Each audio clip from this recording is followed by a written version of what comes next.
This is the XNC Podcast, your Xbox newscast, featuring Colteastwood and Mag, hosting industry interviews and gaming talk live on YouTube every Monday night at 5 p.m. on the West Coast, 8 p.m. on the East Coast. For all of you listening around the world, XNC Podcast is available on demand on Spotify, Google, and Apple Podcasts. Welcome to the show. Join the chat, hit the like button, and let's get into this week's topics with the Xbox newscast. Welcome to the XNC Podcast, episode 267. We're in the fifth year of a podcast that I don't even know what I'm doing. Every week I just turn on the button and here we are. But instead of having Mag here, who's on vacation way up in the upper reaches of Canada, of Canada land, I've got my good friend Red Wolf Renegade, who I talk about a lot on the show. We hang out a lot. He creates great content that's talking about Bethesda. He talks about Starfield, Elder Scrolls, which is perfect because we're going to get into a deep conversation about the speculation on that. And he also covers Stalker and just RPGs and open world games and everything like that. Stuff that I can't get enough of. So he's got 6,000 plus subscribers and he doesn't know what he's doing either. Welcome again to the show. Have no idea. This is my first podcast in 13 years, and I'm not even 18. No, that's not true. Thank you so much for having me on. It's been a long time. It's been like 3 years, and Colt said before the show started, just so everyone knows, Colt said, there's a reason I haven't had you on in a long time. So there's this one rule that we had to follow. No happiness, no smiling, no laughter of any kind. No fun. And he said, Red, it's up to you. If I even catch a whiff of happiness in the chat, you will be banned immediately. That's what this is all about. Seriousness, miserable gamers. That's what this is all about. No, seriously. Thank you for having me on, man. I'm excited. Hey, there are those podcasters. I've seen a couple of them where they're just like, they're just down to business at all times. And and then the rest of the panel's just quite like waiting for him to finish. When is he still giving his speech? And they're just nodding the whole time. Yeah. Exactly. Yeah. What's up, True77 in the chat? We appreciate you being here, man. A long time friend, mutual friend, another guy that we need to hang out a lot more. It's been a long time. But we appreciate you. We appreciate Happy Bomb, and I think we'll probably see Yodani as well in the chat eventually, who will be modding the chat. We've got a lot to talk about, and I've got it in the topics list, and there's a couple of speculation things. One thing I threw in last minute on a phone call I got before the show. We'll get into that as well. But before we do that, I thought we'd talk about what we've been playing. Let's start out with talking about what we as gamers have been playing. You guys write in the chat. Red, what have you been up to? Yeah, man, I'm cracking away at the backlog, and the Outer Worlds the first Outer Worlds. I started it a couple months ago, and something, you know how it is, something else comes out and then you get distracted and you're like, who am I again? I don't know what I was doing, but I got back into it and I just hit around, I think I'm around like 30 hours and I'm on supernova mode. And for anyone who doesn't know, it's essentially like this survival mode that they have in the Outer Worlds 1. And I love it.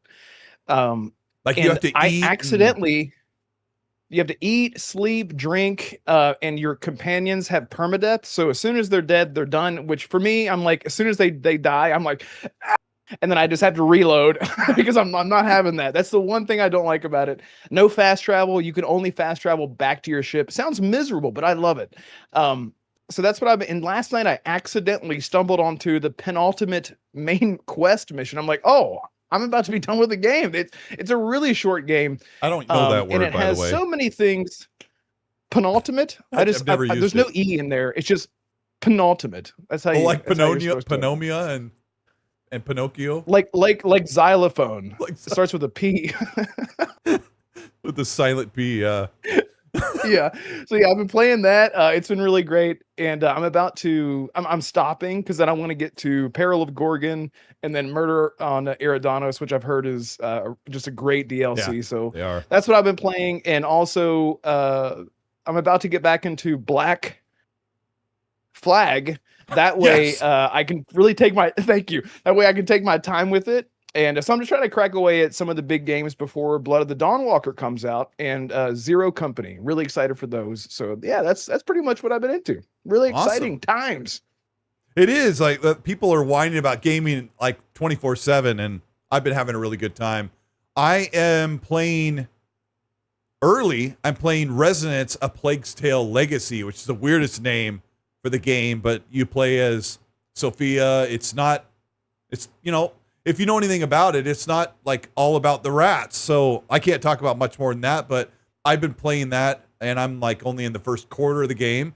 And I've also been playing a small preview for a game that will be coming out sometime in the near future. So I can't talk about that either for a few days, but I'm excited, and that's been a really, really good time.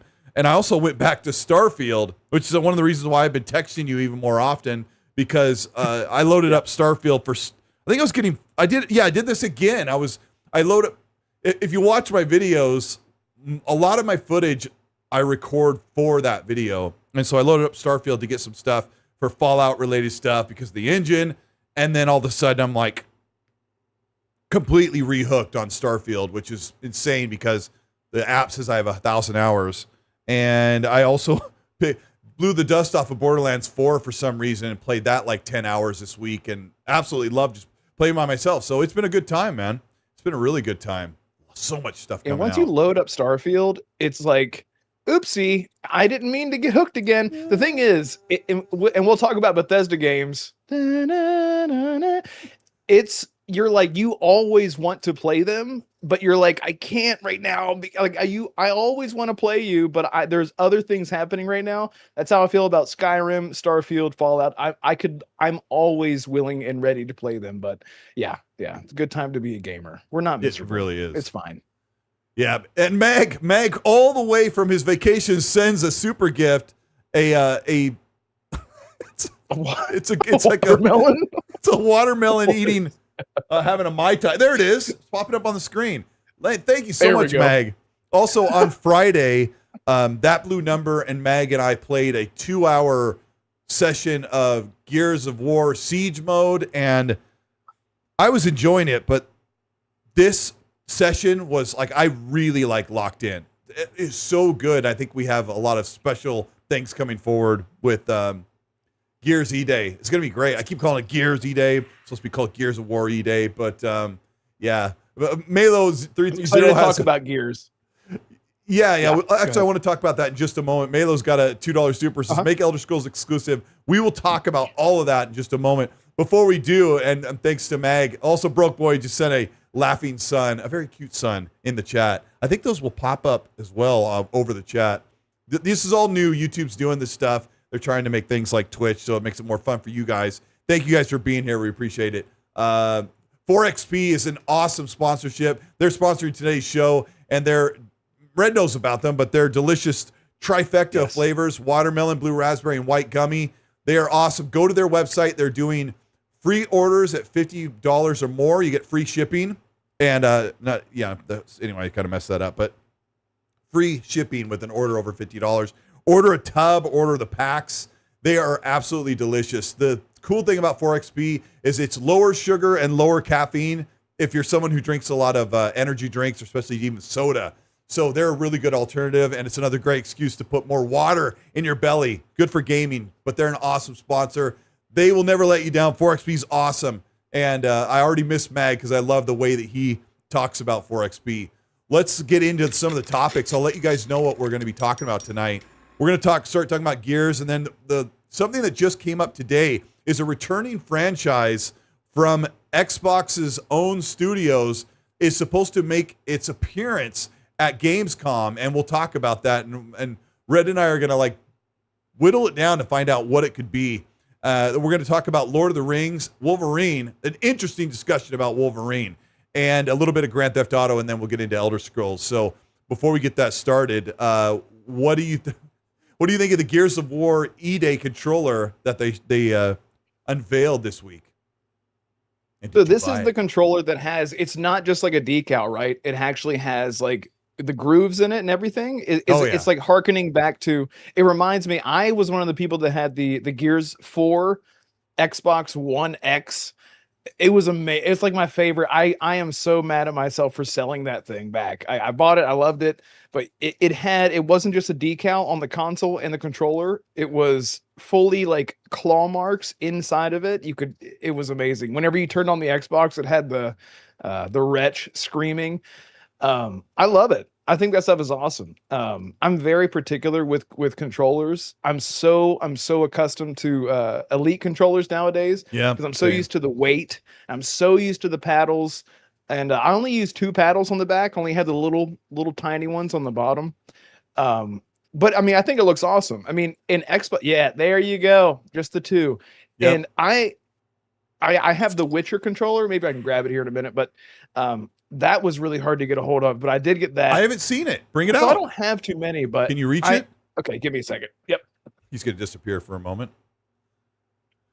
Yeah, I on PC I use the paddles to capture screenshots and capture footage. So, but I've been doing that as much lately. But yeah, the Gears controller has actually got a 3D texture of the asphalt, and then it's sunken in the middle with the Gears logo. And I think the Gears logo is also translucent. So, oh yes. That's an Elite, or what is that? Yep. Yeah, this is an Elite. There. Now I have custom D-pad here. It's a what's it called? It's a special D-pad. It's you can, oh, I'm sorry. That's rated. Kind of reminds me of this one too. Yeah, exactly. If you look at the back here, the trigger, one is iron, one is silver, just like the iron swords. Like the swords. For nice. Yeah, really cool. Yeah, I love this controller. So I'm a big fan of these, but man, they're expensive. Xbox loves their controllers. Like, they love their controllers. So whenever I see one of these, I'm like, well, I could get like the standard edition, but I'm never going to use it. I could just have it hung up on the wall like you do. I know. I'm thinking about starting to do that because I want to. I love them, but I would have to go all out and go ahead and get the Elite edition. But I might get this because this Gears game, it is like reinvigorated my love for Gears. I'm like, wait a second, I am a fan of Gears. I love Gears. Like, maybe I will get it. So yeah, I think the controller's awesome. We need more the special stuff, like not just the decal, like, So that's my next question: is why, knowing how cool this Gears of War E-Day controller looks, why are they not bringing back the console wraps? The last one was Doom: The Dark Ages. Was that the last? Really? I mean, I guess it would just come down to it just didn't sell very well. Now, you know me, I make my own custom. I can't just go grab my Xbox. You can see the one behind me. You can't even see it. Never mind. But it is difficult to like make your own skins for your Xbox. So Xbox did have a good, alternative with just having something that's not going to be sticky. It's not like a thing that you had to peel on and all that. But even like with the Starfield one, I wasn't necessarily interested in it. I was like, it's a cool idea, but I don't know. It didn't really interest me. I wonder, did anyone in chat, did you guys get a wrap? Put the crap on the wrap of the Starfield wrap. You knew I was going to say it. I knew it. Yeah, the Starfield wrap's awesome. Yeah. I finally took it off of the console because I wanted everything back to the way it was. And now it's folded and set away. Like, it's so good. It's great having it on there. Yeah, and it's Broke Boy. Thanks for the 2. He goes, put the wraps in the design lab. And he says, I'll do that. I absolutely would too. Highlander's Grim. Really great idea.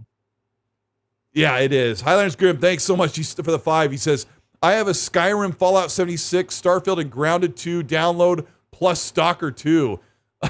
So he's playing all those games. Yeah. I have not played Fallout 76 in a while. It's been a long time since me neither. But probably with you and with Seeker. But yeah, people are asking me if Fable will have its own custom controller. Maybe. I mean, they did the one for Ninja Gaiden 4, and hardly anybody played that. Yeah. I mean, what would you do? What would you do with the Fable controller? Would it just be like the fairy from 2017? Whatever we haven't it was. seen like, that thing since. I know, right? It was just like, it's a fairy, and everyone's like, that I don't know what this is, and I love it. But what is iconic about Fable other than it's its vibe and its tone and its whimsical. Like, what is it about Fable? It'd be hard. Maybe like a sword. I don't know. No, they would probably do like flowers and vines, and I don't know what they would do because some of their like iconic didn't Avowed have one? The what? Didn't Avowed have because everyone loved Avowed's art, that really pretty white. Oh, they didn't do a controller, flowers and stuff. Did they not? No, okay, I just assumed that because of that art. Yeah. Tegan says it'd be a chicken. That's really good. Yeah, probably would be. That's true. Yeah, they really just don't a have foot any in a chicken. iconic imagery. I don't know. I don't know what it would be. But yeah, Jack of Blades. Jack of Blades is going to be in the game. So yeah. I don't know. Starfield wrap, console wraps. They just don't really have them. But let's talk about this returning IP. Nate the Hate has been teasing today, and he's a very credible leaker when it comes to Nintendo and some Xbox stuff. And he said, let me see if I can, I'll dig up his actual tweet because it's funny. I write in Twitter and it takes me to X because this is something that Jez Corden and Randall Thor, I think they might know what it is, but they're not ready to leak it. Neither is Nate the Hate, but he's kind of been steering people.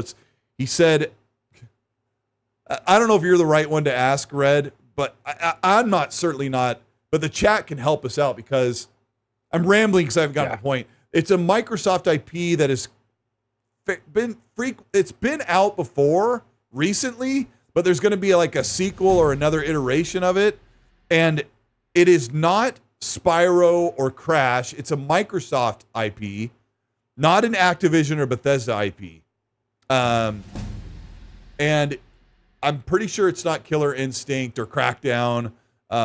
So I'm going to have to look at let me see if I can find if he actually has a tweet I mean, it. I saw,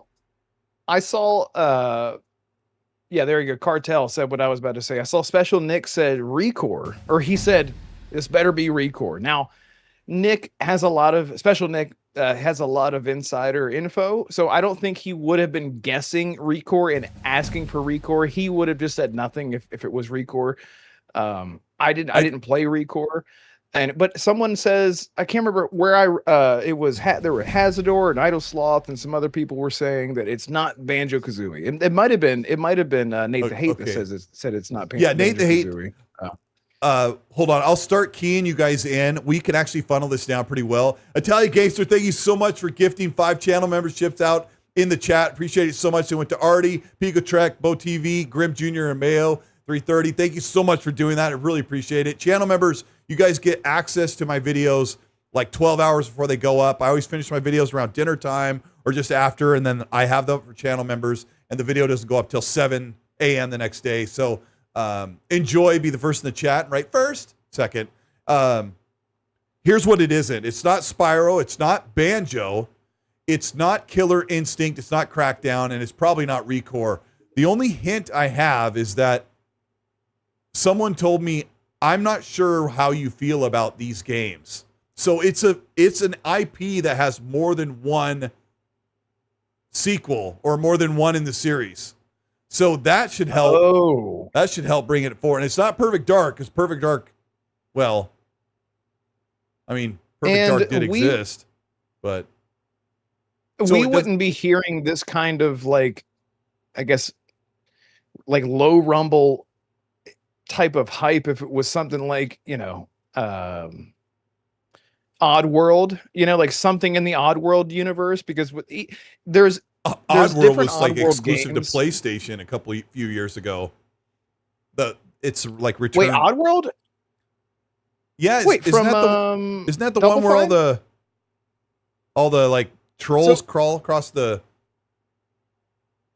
No, maybe I'm mixing it. I'm talking about Double Fine. Help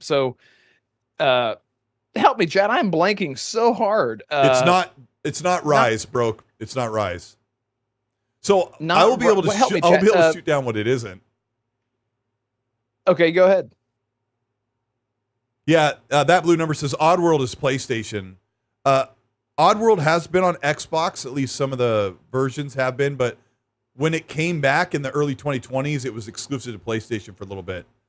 Yeah, BT Psychonauts, goes, thank you, could it Psychonauts. be Psychonauts? Well, this person That's- wouldn't have said, well, I don't hang know on. how you feel about this IP or the other games, because Right. they know I really like Psychonauts 2. So I'm going to say it's probably not Psychonauts 3.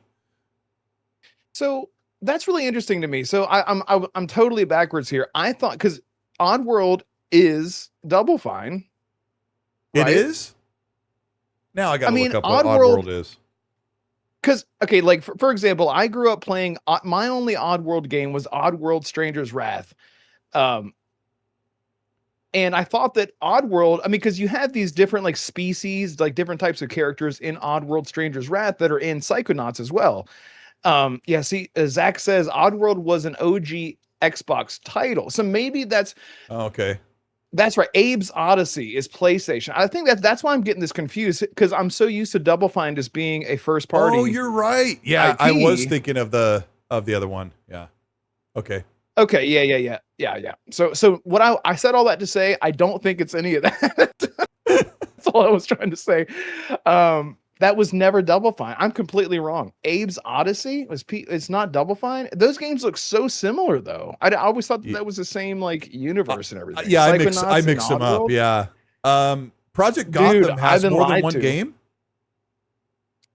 I guess I thought Gotham. Project Gotham was a one-off. I didn't realize there was more than one. Tuggernut says Project Gotham's the only I can think of that has multiple games. And Project Gotham was one. I was like, is it this? It's not Quake. It's not a Bethesda or Activision title or Blizzard. It's a Microsoft IP. And when I went to lists of Microsoft franchises, sorry, it's a white screen. Wait, is there dark mode on this? Oh, beautiful.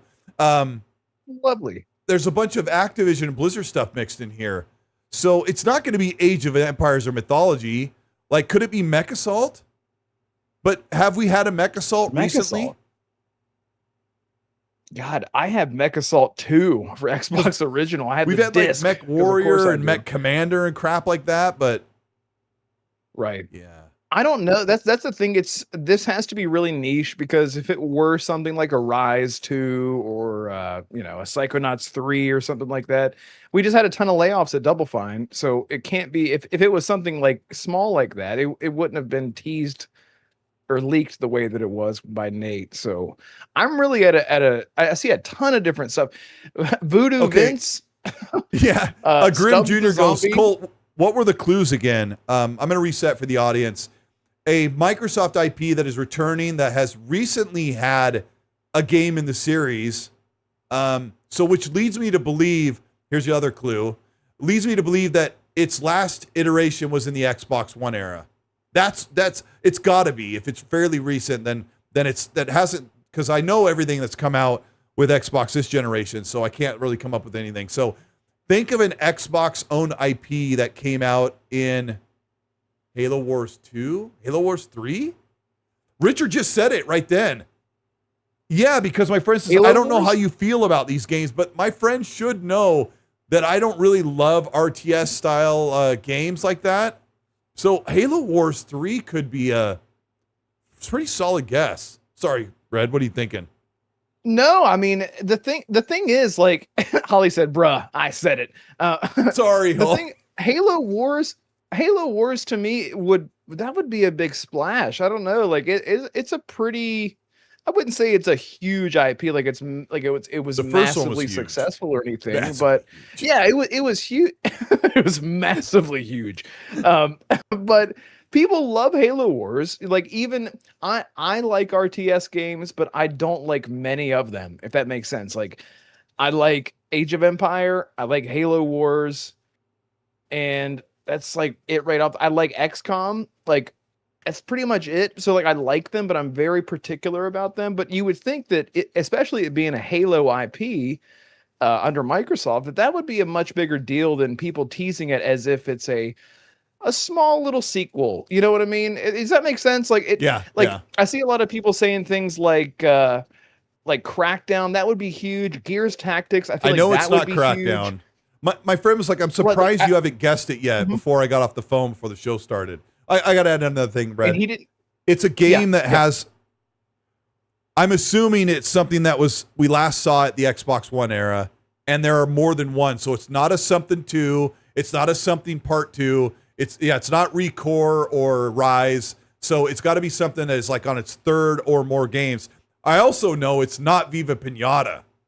So we're really whittling it down. Oh, dang. It's not Killer Instinct. It's not Viva. It's not Rise, Recore, Crackdown. It's not, I don't know. Battletoads. I'm yeah. blanking, dude. Could it be Battletoads? The last that could be like a Battletoads. niche little game. Did you play the last Battletoads in like 2019? No, but I saw enough of it to know what it is, and I was like, that's not for me. So I'll not. Yeah, it not did even some try. things pretty well, yeah. but yeah. No part 2s, Quantum guys. Break No Quantum 2. Break. No part 2. Yeah, Prototype so would you're be a saying good that it's guess, not a but it's not part 2. Activision. Sorry. Yeah. No, it's okay. Sorry, you were saying so. It's not a part 2, but it's in a series of IP. Is what you're saying. Yeah. So I'm assuming there's at least been 3 of them or 2 of them. No, I'm not trolling you, Nighthawk. No, this is Nate the Hate has been. If I go through Nate the Hate's replies real quick, I'll do this. I heard the next announcement. I've heard of a neat Xbox announcement that should be at Gamescom. He said this 2 days ago, and it just hit the news cycle today. I have not been able to. Okay, hold on. There's some replies here that will help whittle it down. I'm referring to. I'm sorry. I thought I would be able to. No, not Banjo. New game in a series. So there's your first hint directly from Nate the Hate. A new game in a series. Someone's like Banjo. He goes, I wish, but no. Dope. Is this a franchise Microsoft owns? Yes, he said. Let me see if there's any replies under there. It's not being developed by a Microsoft-owned studio. Okay. Let me go back. I am There's only a couple more. Yeah, keep going. I am so less. Yeah. It's crazy. No, go ahead. He just said it's not Spyro or Crash, and Spyro was already announced. So, yeah, I see a lot of Conkers in there. It's not Crash. I see Crash that too. is an Activision thing. Yeah. I mean, and Conker, that's really old. That's like 20 years ago. Yeah, Conker is not. My friend hinted that it was something that we had fairly recently. Yeah, this is that could be any dude. I'm sorry, man. I am completely at a loss. I have no idea what it could be. I see a lot of people saying Darkness, Italian Gangster. Shout out to him. We played Gears with him. Dr. Dinglenut says neat is a clue.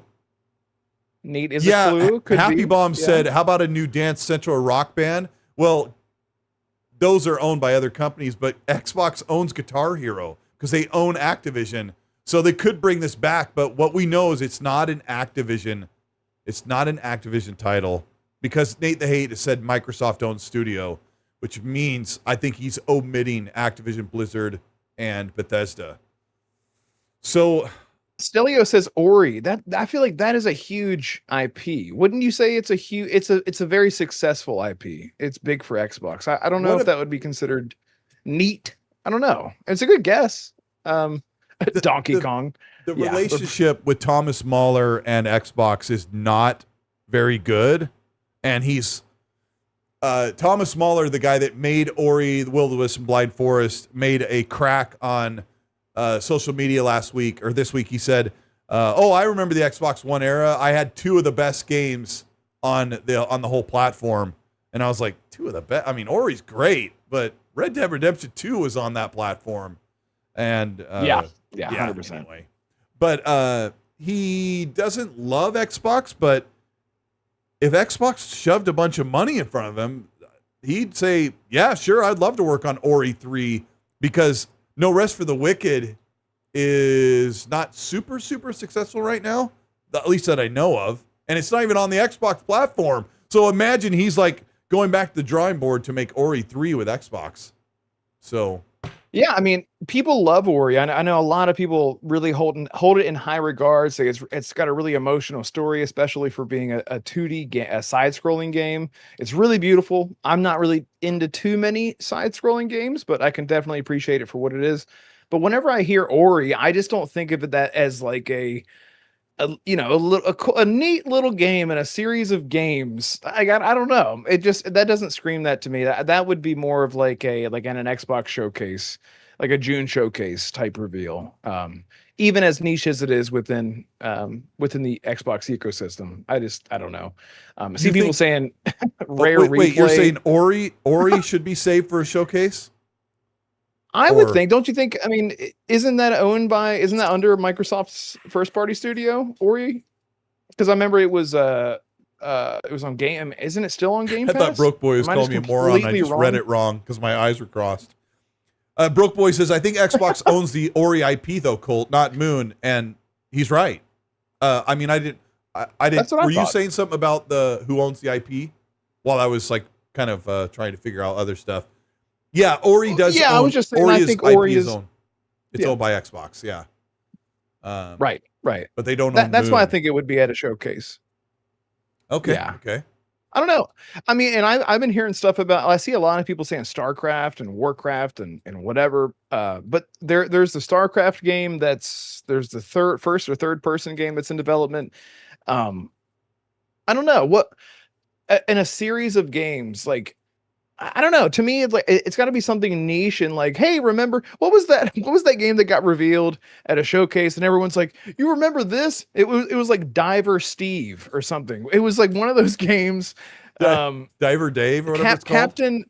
It was like Captain Cornelius or Captain Krabs. Chat, help me out. What was it called? It was like, don't you remember this from back in the day? And it was like this 2D, like very kind of like it's got a very specific art style, and it was like the Adventures of Captain. I don't know but that's what it reminds me of. Like it would be something like that, like where there's a very select few people that are very passionate about it. That shouldn't cost too much. See, Dave the Donnie, no. Captain Donnie Krabs. Drew's dying over there. Captain Krabs. Welcome to Captain Krabs in the SSSTD. SSSTD. This is one ship you don't run a ride by yourself, kids. Oh boy. Anyway, Drew goes effing love Captain Krabs. Yeah. The Awesome Adventure of Captain Swift says Literal Table. Yeah. Commander Keen, that's what it was. Thank you. That's what it was. Commander Keen. The old id game, Commander Keen. Captain Krabs. That's what it was. And I remember they made. I was close. Commander had a K in it. I remember whenever they revealed that, everyone was like, "Don't you remember this thing that's been gone for so many years?" And everyone's like, "Okay, I remember that." And I'm like, I have no idea what this is. I would liken whatever this is going to be something like that. That's kind of the vibe that I get from this. I don't know if it's going to be. I see Lost Planet 2, Blue Dragon 2. That would be huge. Dead Space. Dave, people are talking. You know about what? I don't know, man. Yeah, I'm gonna, as the old people say, I'm gonna hitch my wagon on Battletoads. I feel like okay. Some of the solid like deductions that the chat and you and I have made are Ori, Battletoads, and what were some other really solid guesses that you guys came up with? There was Conquer, Blinks. I mean, those are again, even though those games, Conquer and Blinks, it has been a very long time. But those games, I feel like that would be such a nostalgic hit for people. If you were to announce another Conquer game or like a Blinks 3 or 4, whatever Blinks we're on right now, that would be a big deal for a lot of people. But honestly, in the same breath, I would say if someone said to me, I don't know how you feel about the Blinks games, but there's a sequel that's going to be revealed, or I don't know how you feel about the Conquer games, but there's going to be another one coming out. And I'm like, okay, I could fold that into to that niche genre if that was the little thing that they're going to be revealing soon. Transformers, Sea of Thieves 2. Well, No. Sea of Thieves, there's only been one Sea of Thieves, so I guess that wouldn't really qualify for being in a series of games. Just give us third person Bit mode for in Sea of naughty. Thieves. No. Wait, that or is dude, there? please. Or is there? Is there? I think I there would is have a known. third person mode. I can't remember. Is there now? I feel like I would have heard about it by now. I think I would have too. My God, yeah, it's that would not be Transformers. amazing. That would be Transformers is a franchise that Activision paid for at one point so they could actually make stuff, and then those are long gone. Red Faction would be amazing, Italia, but that's owned by. Oh gosh, there's Red Faction. Is that cool. Oh, it's Volition? it's a Saints Row Volition. Yes, Yeah. yes. Yeah, those are so great. I would Red love Faction another Red Faction. remastered. Red What Faction, the John worst Marsterd. name, John Marsterd. Dutch, You know what you need on your hot dog? Dutch. I like my horsey, and my horsey likes me. Hey, Dutch. That song, if you guys have never heard that song, just go look it up. Just go Yep, look it up. yeah. The like Dutch or whatever. Every I can't remember what Tuesday, it's I'm called. like, It's should I play hilarious. Red Dead again? Yeah. Dude, it's another one of those games. I'm always willing to play it. I'm always wanting to play it, but I'm like, I'll get to these other 50 games first before I go back to that. Because once you get your teeth sunk into that, you're never going over. back. It's over. Tenchu.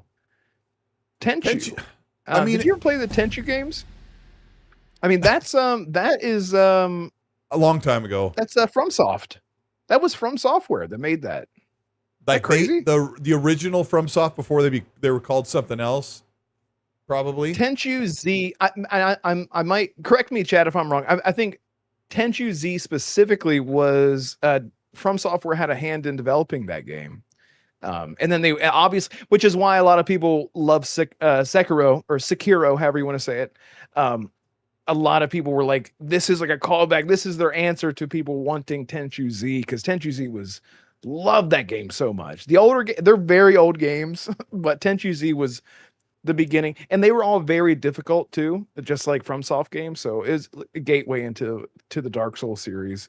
Yeah, The very first was published by a studio called Acquire, which no longer exists or was turned into something else. I could look that up, but no one cares.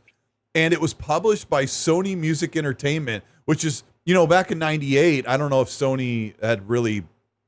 They probably hadn't established SEI or whatever. Interesting. and that's Tenchu Z. Or No, the very first one, Tenchu Stealth Assassin. okay, That's the only one I played back Yeah, in yeah, '98. Yeah. yes, yeah, Rikamaru.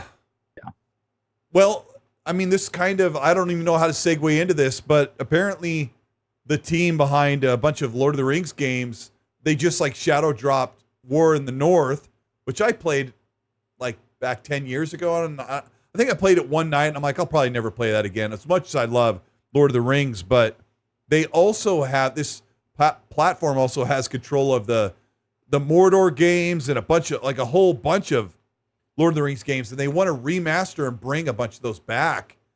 Crazy timing, I guess. Maybe get some of that out while the Gollum movie is in the works. So I don't know. Did you play the Xbox original, like Return of the King and Two Towers games? The EA games? Absolutely, I did. Yeah, that was back during the hype of where everyone got a video game right after your big blockbuster movie. So it was Spider-Man came out, the movie, video game. Spider-Man 2, video game. Spider-Man 3, video game. And Lord of the Rings, Two Towers, Return of the King. It was this. It wasn't like Diablo. It was isometric, but the camera. It was really creative for its time, and you played as Legolas and Boromir and Gandalf. and Aragorn and all those, and Gandalf and all that, and it took you through the movies, and they were just fun. They were just fun games. Like I wouldn't say like they're so. It's in the genre of they're so nostalgic. I'm so nostalgic for them that I would absolutely buy them if they remastered them. And War in the North was really good. That was like you had your generic, instead of Gimli, it was like Bimli. Instead of Legolas, it was like Fegolas, or probably careful. It was Jegolas. Sorry, excuse me, chat. Please calm down. Instead of Gandalf, you had like Randolph Thor. You had all these Aragorn, Paragorn. Fegolas is like far more femmy than Legolas was, Yeah. It's like he goes to shoot his bow. He's like, boop, Yeah. Oops. Gotcha.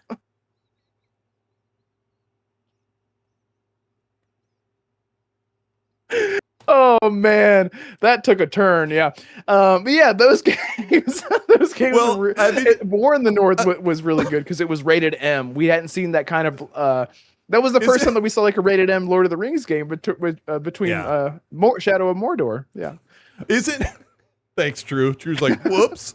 Isn't like Frodo's like dad's name is like Bofro or something? Like Tolkien was writing the books. He's like, just make up some crap. I got to get. It's just backstory. Bofro. I think his dad's like your father Bofro and your mother, whatever. Yeah, good old Tolkien. Yeah, we wild out here for sure. Oh man. Yeah. Oh my god. Hey, sign me up with that Fegalus game. Like just a standalone game where you play as Fegalus. I went and saw the trilogy in the movie theater at Christmas, and my son had this running joke the whole trilogy.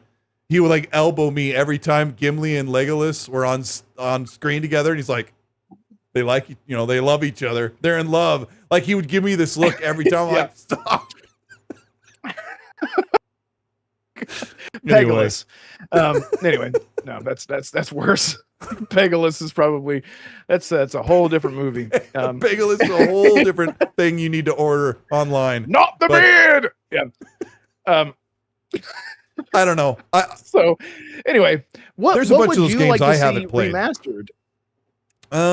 Did you ever play Conquest? That was the big one. That was made by Pandemic. That was back in Pandemic's heyday. They're the ones that made the original Battlefront games. So it was literally Battlefront, but Lord of the Rings. It was amazing. That's the biggest one for me. And it's online as well. Oh, yeah. Is this the one that's kind of like dude. Warcraft, or is it like more like Battlefront? Oh, no, it is literally, dude. Imagine Battlefront. Like, let's just say for modern day sake, Battlefront 2, the most recent one that you and I love, where you got your soldiers and you have different factions and whatnot, and then you could spawn in heroes. The same exact thing for Lord of the Rings Conquest. Your heroes would be Aragorn, Gandalf, Pegasus, Fegalus, all those guys. You could spawn in with them, and you're fighting all these hordes of orcs and whoever you're fighting. Looking at with. Gameplay right now, yeah.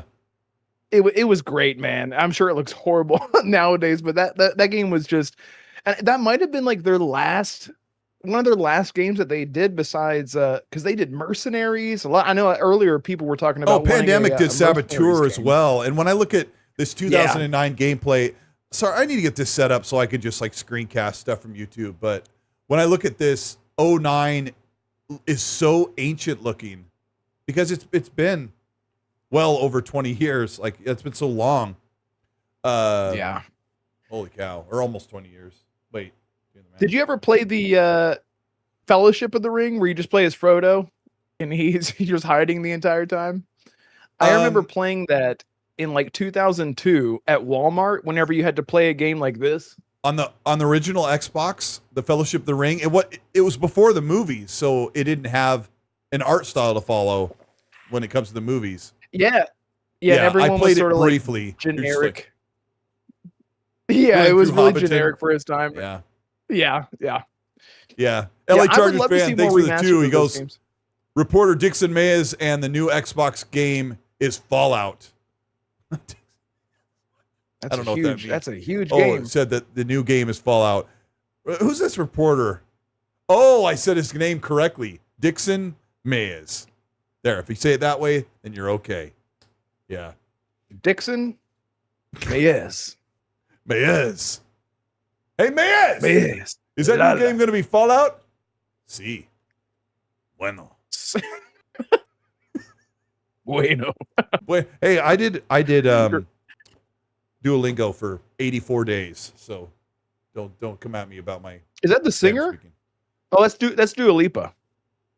I get. Listen, I'm sorry, Chad. I am. I know my kids are. I'm like, what app do you want me to install? Okay. Yeah. No, it's not Fallout. Fallout. Yeah. I mean, we do need another Fallout announcement for sure. But we got Deadly Mad Dave. Thank you so much for the $24 super chat. Look at that. It's all Ooh. orange. I love that. Thank you so much. Love that. Appreciate your support. He says, hey, Colt, I became a member last week. You're the GOAT. Thank you. He says, question, how do I get my name above on the podcast? I follow you for years. You're the best.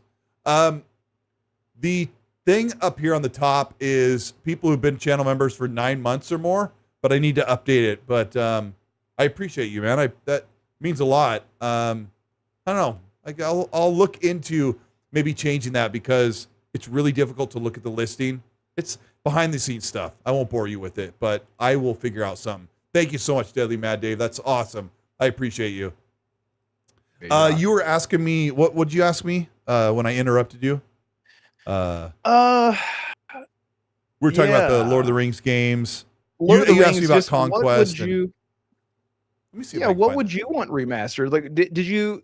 I need a list too. Let me bring up a list here. Lord of the Rings games that were. Let's see, Lord of the Rings. This is good content, chat.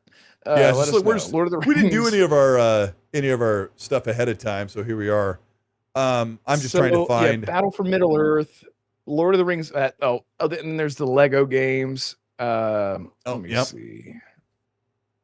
I can't find the post. There's a post that has like a block of a bunch of the games that could possibly be considered, and I can't find it. So yeah. I can't find it either. It really, Fellowship of the Ring, the movie games, and then there's Lord of the Rings, Battle for Middle Earth, Lord of the Rings Tactics in 2005. Didn't even know that was a thing. Let's see. It's so funny. Like for as many, for as popular as Lord of the Rings is, we really haven't had any big games in a long time. Shadow of Mordor really took over the scene for a long time. And those two games really, it had a lot of nostalgia because it did have a lot of the overarching narrative of the trilogy without overshadowing it too much, no pun intended. And it was the only modern Celebrimbor.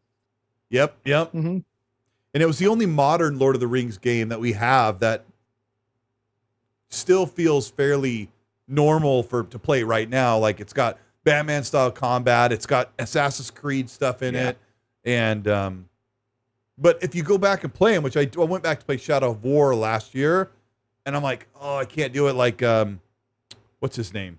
What's your character's name? Starts with a T. Talion feels like he played weighs by like almost Sean Bean. Sorry, go ahead. And voiced by Troy Baker, right? Yeah. He feels like he weighs like 40 pounds. Like you move throughout the battlefield so quickly, he just feels like he's hollow, made out of paper mache. But Batman moves very quickly, but he just has that impact. But those games are so great. But I can't. And I remember Shadow of War had a lot of controversy with the loot boxes. This was in the height of loot box hatred, coming off the heels of Battlefront 2. When did Battlefront 2 come out? When did Shadow of War come out? I mean, I think that they were pretty close together. But either way, to like 2015. That game had a lot of and that game had a lot of grind to it. And people didn't like that either. I remember in the original Shadow of Mordor, whenever you would execute an orc, they're dead. Their head is gone completely. And then in Shadow of War, you had to like punch him in the stomach and kick him in the head and punch him. It was like Assassin's Creed Syndicate until you eventually started to level up a little bit. 2017. That's what people are saying. Thank you. 2017 was the second one. Was Shadow of War. Shadow of War. Okay, and then I think Battlefront 2 was 2018, right? Either way, people were already mad about stuff. Might have been 2017. No, it was 2017 for both of them. Yeah, for both of them. Okay, then there you go. Yeah, so it was during the hype train of, because there was lawsuits after lawsuits after lawsuits, and that the whole battle, our loot boxes gambling conversation was going around with every Stop going in the store. If you right, if I you know. want to complain about loot boxes, stop clicking in and waiting for the store to load and interrupting your game. It drove me crazy. Right. And then people are like, you can't finish the game if you don't pay the loot box. I'm like, that's not true. There was a Yeah. lot of really intrusive stuff that they would do, and they eventually removed that stuff. They completely removed loot boxes entirely from Shadow of War eventually. But there were a lot of like really intrusive stuff like, hey, you got points, and then a pop-up would come up on the screen and it would be like, do you want to spend the points on your loot box? I'm like, no, I'm trying to play the game. Yeah, so but yeah, Lord of the Rings games, man. I mean, these remasters print money. They really do. And these types of remasters, like I looked at the footage of War in the North compared to the old footage, and I'm like, this is just kind of like an up-res ported to That's all modern it is, consoles. It's not like it couldn't have cost them too much money. And Aspire Media has been doing a lot of these games, love them or hate them. They've been doing a lot of them, and I don't know how well they've sold, but it's a pretty safe bet. Who was it recently? I think it was a Ubisoft executive. Somebody correct me. Who recently said that the remasters and remakes are really going to push. They're going to have a heavy push for remasters because they're such a safe bet. Because enough time has passed now that people are so nostalgic for it. And Black Flag just came out. It was a massive success for them. So other companies are going to continue to follow suit and really try to push it, regardless if they're old. Even if it was the the super old Fellowship of the Ring game where you run around as Frodo, people would still buy it just for nostalgic sake, even if it's $20 or whatever. So yeah, I'm excited. I love Lord of the Rings.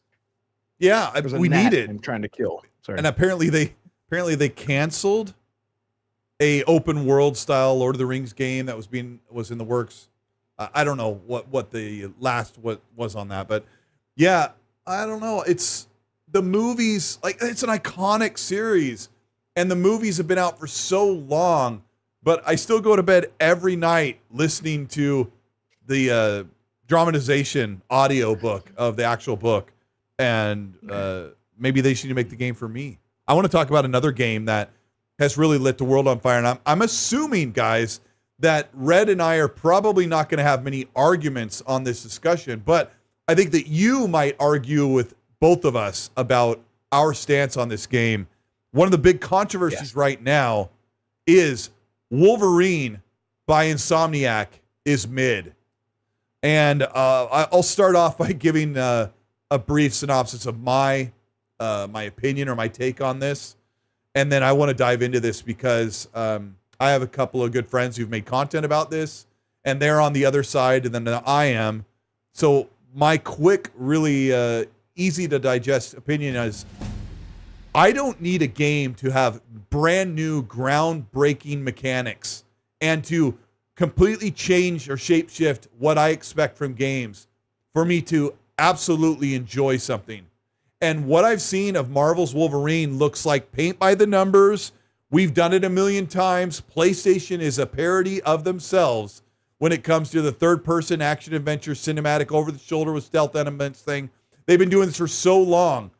But when I look at that gameplay for Marvel Wolverine, my first instinct isn't, this looks mid because I've done it before so many times. My instinct is, this looks like this is going to be a solid game that I'm going to enjoy. And it looks fun ripping people apart. It's got some of the same tropes I played over and over again, but if you do what I like right, I can enjoy that game. Now, that's a very testy opinion of mine, but there's more to it than that. Red, what's your take on Wolverine? So I'll get the negative stuff out of the way because I am one of the people who I remember when I first saw Wolverine's face, I thought that was he looked like really soft, or like he looks like boy Wolverine. He looks like Boyverine. I was like, why doesn't he look like, I mean, because Logan is supposed to be, I know 100 years plus or, something like that. He doesn't age, but he's supposed to be a little gruff. You know what it reminded me of? Have you guys seen the image of when they show Spider-Man with his mask on and they're like, Spider-Man's goggles don't line up with his eyes. This is what Peter Parker's eyes would look like all the way on the side of his head to match to match. It was like on the side of his head, like over here. to match up with his mask. And it kind of, I was like, maybe they went with, well, we're going to make the mask line up with his eyes. So they made his eyes kind of far apart, and they made his facial structure just looks a little, it just looks a little off to me. The mask is two Batmans kissing on Wolverine, right? You've seen that meme? Right. They take, yeah, that's right. The straight on Wolverine, you split it in half, and you look at it, it looks like two Batmans kissing from the side. Yeah. Right, exactly. Anyway, and the devs really ran with that. No, I'm kidding. Yeah. No, other than that, I mean, I'm always interested to see different iterations of comic book characters. Like I'm a huge fan of Marvel. I love X-Men. I love Wolverine. I'd love to see Sabretooth and Mystique and all these other characters in there. So I'm hoping that it's one of those situations where I see something at first glance and I go, I don't really like the way that this looks, but I can almost guarantee you that when I put my hands, I don't have a PlayStation, so I don't know if I'll ever be able to play Wolverine. But I bet you it would be one of those games that when I got my hands on it, those little issues that I had would completely go out the window. The thing that I am concerned about is the narrative overall. There was a quote from a developer, and chat, you can help me out with this as well. One of the developers said that Wolverine he was harsh and gruff, but he was really sweet and loving and soft. He had these really sweet and soft moments, something to that effect. Now, as someone who has grown up watching the X-Men movies, and someone who has grown up watching Hugh Jackman, or Huge Jackman as I call him, he does have those moments where he can be kind of like, kind of soft, tender, but not like soft. You know what I mean? Like he is tender, still gruff, like a piece of meat on the bone. Tender. Yeah. Tender. Is that what the word was that they used? Tender? Yeah, tough and He's tender. Tough and tender. I mean, does that sound like Wolverine to you? I don't know. Because to me, Wolverine is a very jaded, very traumatized, he's got a lot of stuff. He's got decades and decades worth of trauma. I'm trying not to cuss, that he has been through, that he has to carry with him. And so it's very hard for him to even latch on to any sort of long-term emotion because he outlives most people. So it's things like that worry me. That's the narrative side that actually worries me. But I'm hoping that these little snippets, these little things out of context won't actually be a big deal once people get their hands on them. Because we love to see people cherry pick things all the time, right? Like I haven't played Spider-Man 2 yet, but I've heard the story is really bad. And I heard Peter gets pushed to the side and he's emasculated and stuff like that. If that happens in the narrative with Wolverine, I would be like, man, I saw this coming from a mile away. And I hope that that's not the case. So I said all that to say that that's my negative. That's my but this Wolverine game reminds me of Wolverine Origins back in the day. It reminds me of X-Men Destinies back in the 360 days. It was just a fun X-Men game where you just run around and just beat people up and you make your own mutant. And they were just fun games. And the narrative really didn't have too much of an impact on my overall, rating of the game. Narrative's pretty the combat thin looks really great. 60 days. Yeah, and the combat looks really great. I know people are ragging on the Sentinel fight. We've seen that a million times. That is a very similar fight like in Mass Effect. You and I love Mass Effect. There's a boss fight in there that's very similar to that. But the combat looks really good. One of the things that I've seen a lot of people say that I completely agree with Wolverine is that the majority of things that they're leading with is the combat. It is like the just brutal combat. That looks really visceral and really great. What's happening in between those moments? Are you doing any sort of walking around and investigating and sniffing things because you're Wolverine? Where's the break points that sort of break up the monotony with the combat? Like, how is that going to look? And they haven't really shown any of that other than the fart trail that everyone's making fun of chasing the dude. Is it going to be a lot of chasing and just a lot of on rail stuff? And that's a thing that a lot of people have issues with. But overall, I'm not hating on it, but it's still, like you said, it reminds me of a game, like that I would see back in 2013 on 360, but just with better graphics. But It I think also just being a big Marvel fan, it's I do have to harp on some of the narrative out of context stuff.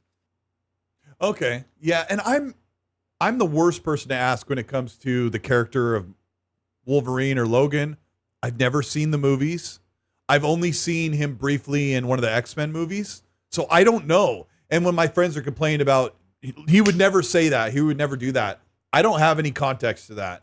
So when I see it, I'm kind of like, I didn't know that. It looks fun. Okay, I did not know that, dude. I thought you were a big X head. That's not what they call it. But well, I mean, and if you're going in blind, and this is your first, and the thing is, a lot I'm of the people same way are with gonna, Spider-Man. might be their. I only knew of Spider-Man from Really? occasionally reading the black and white 4-panel comic in the weekly paper on my break at work when I was in high school. I was just kind of like, oh, these suck. I would read them and I didn't like them. And then I liked the Tobey Maguire movies. Okay. So when the game came out, I really liked the well, I only watched the first two. I never watched 3 until after the games came out. But yeah, I'm not a comic head. I didn't even know who Guardians of the Galaxy were when I saw the first trailer at the movie theater. I'm like, well, what is that? Are they making up a new thing? I'm like, no. Same. My friend was like, that's a whole thing. I didn't grow up reading comics or watching anime, so I have no idea when it comes to those things.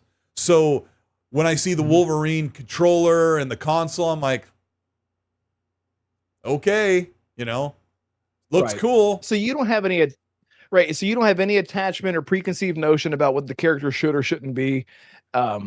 Which honestly, I think a lot of people might have that. Dude, a lot of people might have seen Wolverine for the first time in Logan or Deadpool and Wolverine or something. That was another This might one. be their first. It was. Have you seen that movie? There's no way you've seen that movie. I've never seen Deadpool movies, but I remember in around 2011, the internet forum, gaming forum that I was on every day, they all went ballistic when the Deadpool game got announced on the 360 and PS3. I can't remember who was making it. I think Activision made it, but everyone it was Activision. Came it was Nolan North. Yeah. And and it was Nolan North, and he was cussing a lot, and he was really foul, and I was like, what? People are like, you don't understand, it's Deadpool. I'm like, I've never heard of Deadpool. As far as I knew, I'll run through this real quick. As far as I knew, there was Hulk, Spider-Man, Superman, Batman, and Wonder Woman. Like, that was about, if somebody put a knife in my receding hairline, it's like, what are the names of the superheroes in the DC and Marvel universe? I'm like, the what? Like, I can only name, it's like, with the old trick, like, somebody grabs your nipple and pinches it, says, name 5 candy bars. You're like, Snickers, Snickers. You already said Snickers. That was something we used to do in junior high. Yeah, anyway.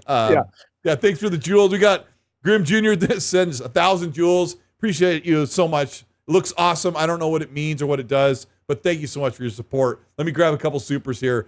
One that kind of comes, Grandma's Barbecue Game Cat with the channel membership says, I only want remakes, not remasters. Yeah, I know. It's like the upper file save as thing, man.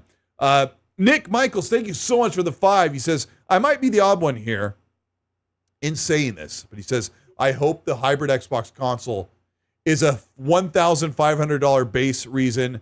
The base reason I want it to be a powerhouse and no holding back.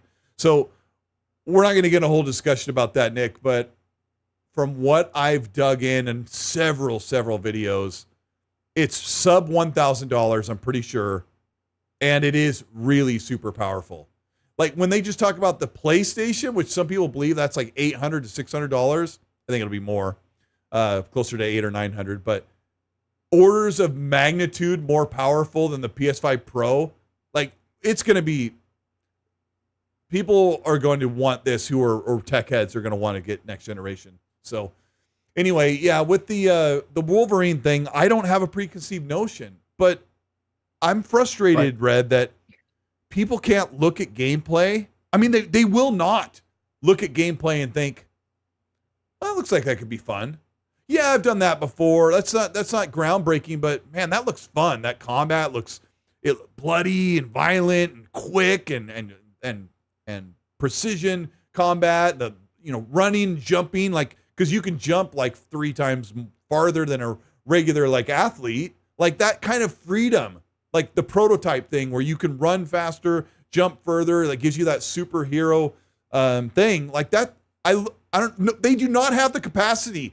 This era of gamers right now does not have the capacity to say, oh, looks like that could be a good time, because it's so performative to just go out in front of, tell everybody how horrible it is. Call it Ben 10, calling it Subway Surfer. I get the jokes. I laugh at it too. But I also am very aware that PlayStation has been parodying themselves, not parrot like, but they've been parodying themselves and making a parody of themselves over this entire generation. It has been nothing but PS4 1.5 games. They've had their own issues with their output, but they've made really great high-rated games, but they continue to just do the same thing that they capitalized on and they did so well in the PS4 generation.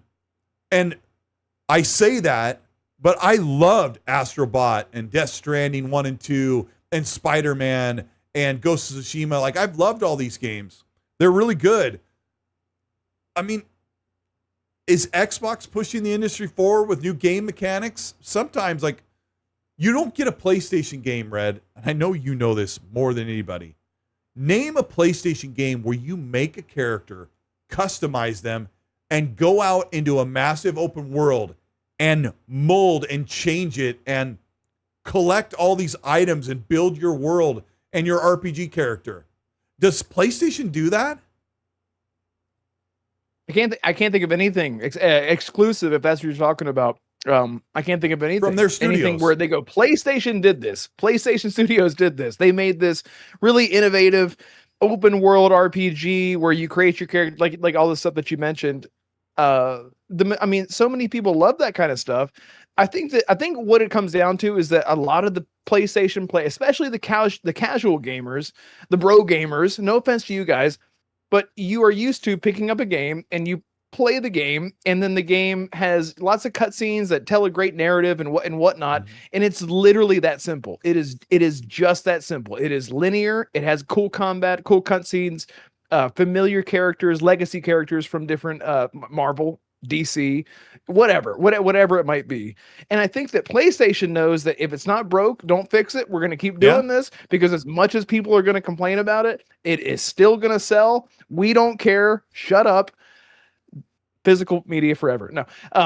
So I think, and honestly, here's the thing that I'll say. I think it's totally okay for people to, like you, who don't have any sort of preconceived notion about Wolverine, any of the characters, the X-Men characters, like, you know, whatever it may be, and look at that and say, I don't see the problem with it, because it's not your fault if you don't know the characters.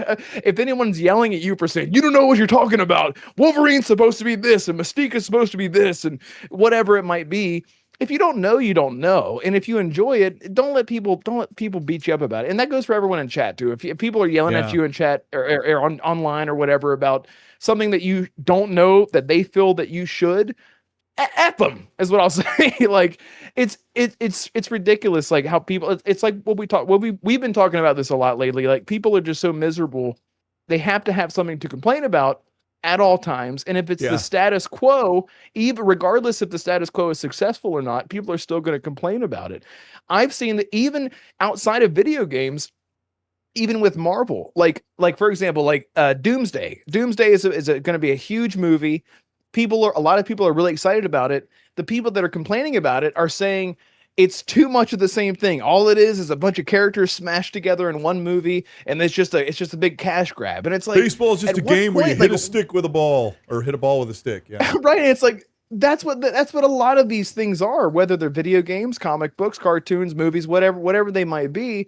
And I think a lot of people should be okay with, I guess, especially if you like I said, even if you're someone who knows Wolverine inside and out, and you go, well, this might be a different, I don't like for me, let's just say it's me and I have a PlayStation 5. I don't like what I'm seeing out of context with what they're doing with Logan based on what I know about the character. But what if I'm wrong, right? What if I'm just screaming into the ether, complaining about all this, and I'm completely wrong, and all of the issues that I thought that I was going to have absolutely no impact on the game whatsoever, and those things were indeed taken out of context? That could be the case. I think people should just have fun with video games. It's never going to happen, because that's just not how the internet works.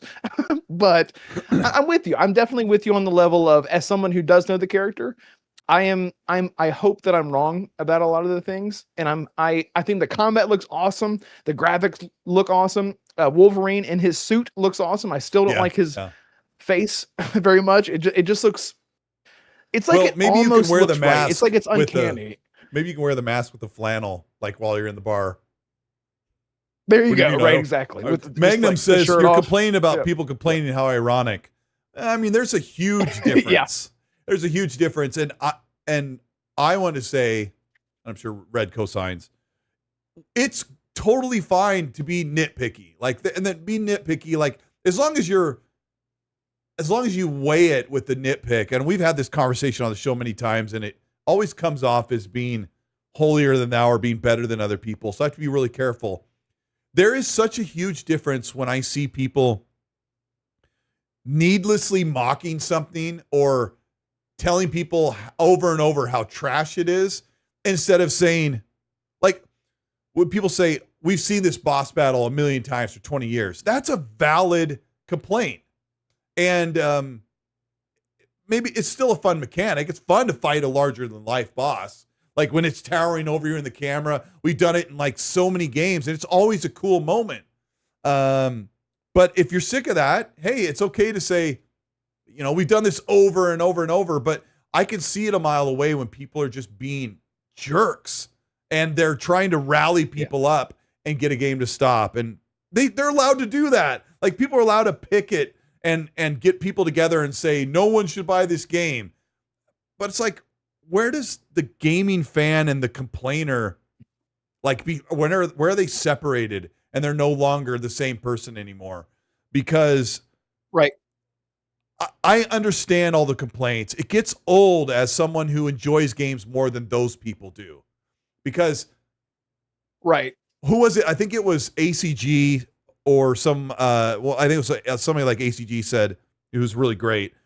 He said, you won't hear me complain about certain games because there's so many things that I want to play or that I'm busy playing that if I see something I don't like, I compartmentalize and say, that's not for me. I'm not going to play it. But people in this era, you said something I was going to add on to earlier about how people can't enjoy games now. Like, it's kind of a recent problem that if you cannot look at Wolverine and say, oh, that looks like it might be fun.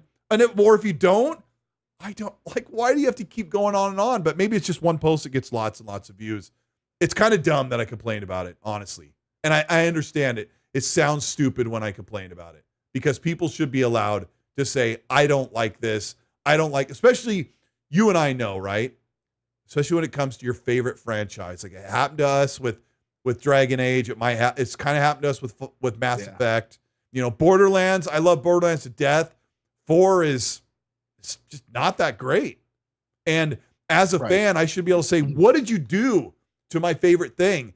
And here, I've said a lot, but let me add on. If you're a gaming fan, you should be allowed to say, what did you do to my hobby? So I do understand that. And I have to give that its proper due. There's so many levels to this because someone in chat, totally agree with this. Says Red, it's not that it's just a PS that PS games have become predictable. It's that their game design sorry. It's become uninteresting, I guess. Like, it's happened over and over again.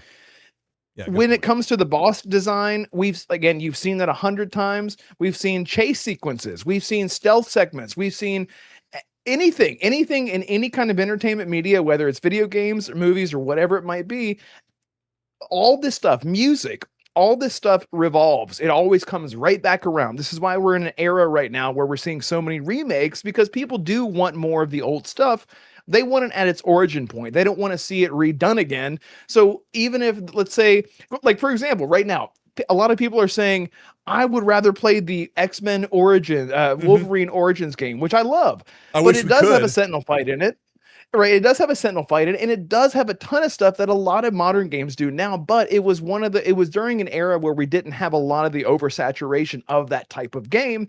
We're at a point now in the gaming industry where we're seeing it so much that we're tired of having a Sentinel boss fight in X-Men, the Sentinel boss fight in Mass Effect, a Sentinel boss fight in Toki Literature Club or whatever it might be. Right? It's like, a Mixtape. lot of this stuff, it's going to be someone's first time having this type of experience. And we're Good right point. now, like the 30s and 40s and 50s, like we are the gamers that grew up at a point where gaming started to peak when all these things that we're complaining about now happened for the very first time, and they were amazing. They were incredible when we had a big boss fight, like you said, God of War, like God of War 3 and the God of War series, like fighting these massive, giants and whatnot. It was incredible. And it's been done so many times now that people are sort of over it. And it doesn't necessarily mean that Wolverine is going to be a bad game because of that. It just means that people are tired of it in general. You know what I mean? Like, and that's not, I'm not defending Wolverine. It's just that is just the nature of it. Like, look at music, just to touch on that for a minute. It's like, there's so much music right now that's coming out that sounds old that people love because it's so old that it feels new to them, if that makes any sense. I've done the same thing. Like, I hear my kids listen to a lot of the, current music, obviously. And I'm like, gosh, dang, that sounds so like 1984 or 1985. And I'm not going, oh, you heard this for decades. I never think that. I'm like, hey, more stuff that I like. Yeah. And I want to hammer home the point that some of the footage that you guys have seen of this past week from Blue Thunder, who is an awesome content creator, and people mocked it, like running through. I'm like, literally all you're doing is pushing forward with one button. And I'm like, literally, that's what you do in every game. Literally every game except for Death Stranding is one button push to move forward. Even Assassin's Creed removed the extra button push to move forward. But when I saw like the running while everything's coming around, falling and shooting and fire, and then I saw the jump following the trail and he goes down the lamp wire and stuff, I'm like, I love that stuff. I love like the quick traversal, quick jump on the wire and slide down, chase, hop over this. Those are cool moments that, bring up your pulse. And we've done it a million times, but you want to do right by the mission and catch the guy. And some of the stuff I saw, I'm like, I like all this stuff. It's not groundbreaking. It's not brand new, but it's in a Wolverine game. And I'll tell you what, I'll say one last grenade before we move on. I want to talk about Elder Scrolls. Is some of these guys, I was listening to some of these podcasts. If this was an Xbox game, this Wolverine game, they would not be making these petty complaints and hopping on the bandwagon. I don't know. I play one PlayStation game a year, and this time around it's been almost 2 years because I skipped Yote. I'll eventually get to it. Happy Bomb says something in the chat, which I thought was pretty poignant. People can have an opinion, but they shouldn't threaten your life or call you names because you like something that they don't. This happens so often where people just like, well, if you weren't so bald, you wouldn't like that or whatever. Dude, exactly. What's wrong with your teeth? I'm like, have you ever heard of Invisalign? Oh my God, dude. Dude, I make a Starfield video and everyone's like, hey, Red, I really like the Starfield video that you made, but you should go have a nice hot jacuzzi bath with a bunch of toasters and hair dryers. I'm like, great. Thank you so much. I'll do that right now. And it's endless. It's endless. Yeah. Happy Bomb. I wish that was real life. I wish. Yeah. These mother effers ain't real, as we always say. Yeah, they're not real. That's what we say. Yeah. Let's talk about Elder Scrolls because Asha Sharma got to look at the game and the world thinks there's no way this is coming out for 2 or 3 more years. Like this is what they're saying. And I want to that's the first question I want to ask you. Asha Sharma, Matthew Ball, Matt Booty, whoever else was asked to fly to Maryland and Bethesda all the way across the US to take a look at Elder Scrolls.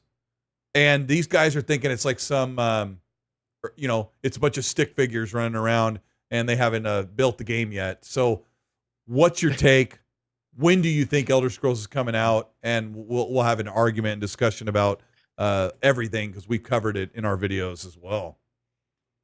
Yes. Yeah. So I'm so excited to talk about this. So where do we begin? So Asha Sharma, here's what I'll say, because a lot of people here are here for the Xbox talk, and this is a big talking point. So let's talk about the Xbox side of this first, because in my opinion, from what we've seen, based on how Xbox is changing things, how Matthew Ball talked about how they're really focusing in on exclusivity, how Asha Sharma is very aware that exclusivity really matters for Xbox. She's really had her ear to the ground, whether it's the vocal minority on Twitter, whatever. She is listening and trying to gauge all of the reactions based on what people really want to see. One of the things that people want to see is more exclusivity. So what does that mean Asha Sharma has to do? It means Asha Sharma has to really look at their IP, their tentpole tight man. I almost did it. Temper titers. Their tentpole titles. Their tentpole titles. And she says, okay, I'm not a gamer. I really need to focus in and see why people are yelling at me on Twitter saying, make Elder Scrolls 6 exclusive. And she goes, I haven't even seen this. So she calls up Todd, and Todd goes, hello, hold this on, works. hold on. Go ahead. Hold on. I want you to bookmark, because we both have ADD. Bookmark where she's going to call Todd. You started to bring up Asha Sharma's not really gamer, so she's got to look at Elder Scrolls and say, what do I need to know? Like, what needs to impress me, or how do I need to gauge this that it's going to be a really good game? And you and I talked when she first took over. She said her favorite game was Halo, performative comment, some other like Overwatch, and then she said Valheim, which is a game you've really gotten into. So tell people quickly what Valheim is and what that means when Asha Sharma says, I like Valheim. Yeah, so Valheim, for those of you who don't know, it's a survival game based on Nordic mythology, and it's an absolutely beautiful game that actually has a graphical style that harkens back to even like Nintendo 64 days, but its graphical style is actually elevated heavily by its lighting. And I had on David, help me, not David Jaffe, the other David, the good David. I'm kidding. Spring 8? No, Dave. Oh my God, he's probably in chat right now. He's a developer from. I'm so sorry. I can't believe I'm blanking on this. I had him on my show while he's a developer that worked on Vigilante 8 and I'm so sorry. Anyway, he talked about how the developers of that game. Yeah, I'm so sorry. But yeah, had him on. I actually talked to him in Discord just like a few weeks ago. Anyway, I'm pretty sure he said that he had a hand in helping out that team, or he was an advisor on that team. He'll probably correct me in DM. Thank you, Holly. Dave Goodrich. Thank you, Dave Goodrich. God, yeah, and Holly, remind me. I'm pretty sure he said that he was an advisor, that he had a hand in helping the Valheim team. Anyway, I said all that to say Valheim is it's a time sink type of game. You go in and you build your base, and you don't really have to eat to survive. You have to eat to stay strong. So you want to eat before you go out. It's not really a casual gamer's game, basically. Right. It's not a game that someone who claims to not be a gamer, that they're going to jump into Valheim and say, I love this game. I'm like, that's actually kind of a good sign. I play it on my phone. Yeah. David Spade. I love that. I know. God. Oh man, every time I see the Hayden, we'll touch on that probably at the end of this, but God, it sucks so bad. But anyway, yeah. So that's what Valheim is. So for someone like Asha, who claims to not be that much of a gamer at all, to jump into Valheim and really latch onto it, kind of shows me that she could kind of understand some intricacies of AAA RPG, big open world RPGs, because Valheim is a big open world with a lot of RPG elements in it.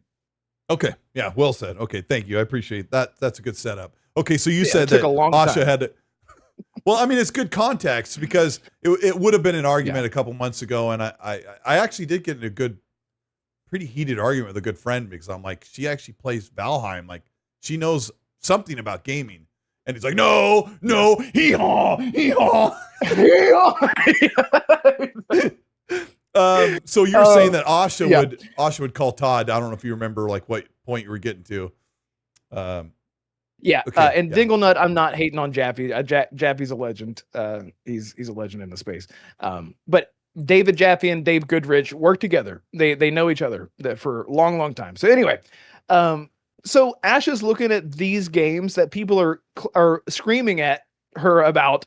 We need exclusivity. Elder Scrolls 6 just like GTA 6, just like, big IPs.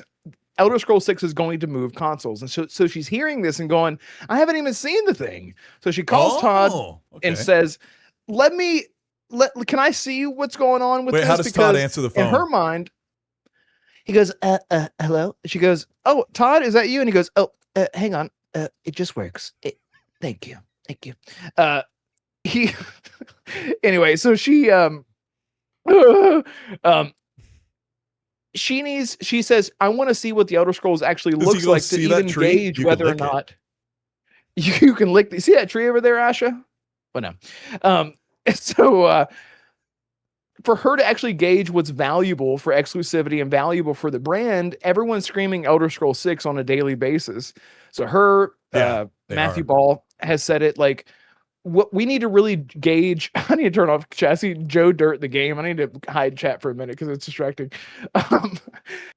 That she needs to actually lay eyes on the Elder Scrolls 6 and say, as someone who's not a big gamer, I do want to look at this and have the experts explain to me what Elder Scrolls 6 is. Here's the world. I bet you that they gave her that step out moment and said, and you're going through a dungeon or whatever it is, and then here's the big open world, and here we're going to fast forward to this other moment. Here's the overarching story, because she did say that the story is even grander. That part is weird to me, because I don't know how you could really go in for a live session and then get really a feel and a vibe for how the story is grand if you don't really have a feel for the world at all. You know what I mean? Unless Todd and the writers are sitting there and they do like this showcase, and they're probably controlling the game. And I didn't cover I watched your video as well, but we didn't really cover what could have transpired that afternoon. But, they were probably playing the game. They probably played like a 5 or 20 minute segment that was like controlled, where they wanted to go to certain points, locations. But, the writers are probably saying in Elder Scrolls Sentinel or whatever it's going to be called, you play as a such and such person, and this impending doom is about to destroy all of Tamriel, and you have to do this, and you cannot save Tamriel without doing this. And Asha's like, man, that sounds like a freaking epic episode I saw of iCarly back in the day. And she's like, it's grand. It's going to be amazing. Right. Of course, Bethesda always sells the sizzle. Like they're even better than making their games at selling the sizzle. Their showcase of Skyrim when it first was showcased, and Fallout 4 and Starfield. You could fall asleep in grandeur listening to that opening direct. So they definitely sell the sizzle. So I have no doubts that Asha walked away feeling like Elder Scrolls is going to be an epic, gorgeous, wonderful story. Will it be, by the time we get our hands on it? Hopefully. So. Well, I mean, just to finish the question. What, who said? I said impending doom. Did somebody call for me? Yeah. Oh, pending doom. Yeah. Somebody. Yeah. Yeah, so I think at the end of the day that was the reason that she saw it. It wasn't like, because right now the big shift in Xbox, it seems like her focus absolutely is exclusivity first to bring value back to the brand. And as much as everyone says, like Colin Moriarty and whoever, I don't like to say names, but the people that these big games, like I don't think it should be exclusive. And it's like, well, what about the other IPs where it actually works for PlayStation, where it's actually not hurting their brand and it brings people to PlayStation, because people expect that type of quality regardless of how you feel about The Last of Us, Ghost of Tsushima, Wolverine, Spider-Man, whatever it is. People know that those games are going to be there day one. They don't have to question whether or not Spider-Man is going to be on whatever platform that they want to play on.